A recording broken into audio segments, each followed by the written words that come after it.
Welcome back to my channel Varahi computer works. ఈరోజు వచ్చేసి అయితే ఒక బ్లౌజ్ చూడండి ఎంత బాగుందో వర్క్. మనకి బ్లౌజ్ మెరూన్ కలర్ అండి, డార్క్ మెరూన్ కలర్ మీద కాపర్ అండ్ లైట్ గోల్డ్ షేడ్లో మనం వర్క్ అయితే చేసాము. ఇదైతే మనకైతే మంచి డిజైన్ అండి, చాలా బాగా అనిపిస్తుంది. హ్యాండ్స్ చూడండి, ఇక్కడ మనం ట్రాన్స్పరెంట్ నెట్ కూడా పెట్టుకోవచ్చు, చాలా బాగుంటుంది. కింద కట్ వర్క్ కూడా వేసాము, చాలా హెవీ డిజైన్.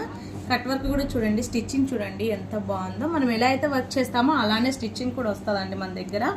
ఫినిషింగ్ అయితే వర్క్లో కానీ స్టిచ్చింగ్లో కానీ ఎటువంటి ప్రాబ్లం అయితే ఉండదు, చాలా బాగా చేస్తాము. మనకి బ్యాక్ సైడ్ బుట్టీస్ కూడా వచ్చినాయి, full all over colour combination అయితే చాలా బాగుంది. 2-3 కలర్స్ తోటే చేసాము కానీ చాలా బాగుందండి. ఇప్పుడు మనం ఫ్రంట్ చూసేద్దాము. ఫ్రంట్ అండి, ఫ్రంట్ కూడా నెక్ లైన్ చూడండి చాలా బాగుంది. ఇప్పుడు వచ్చేసి మనమే సారీ చూడండి, ఇదైతే సారీ అండి. హాఫ్ ఇలా ఉంది, హాఫ్ ఇలా ఉంది. ఇలా అయితే నేనైతే ఇలా మ్యాచ్ చేశాను. కస్టమర్ అయితే నా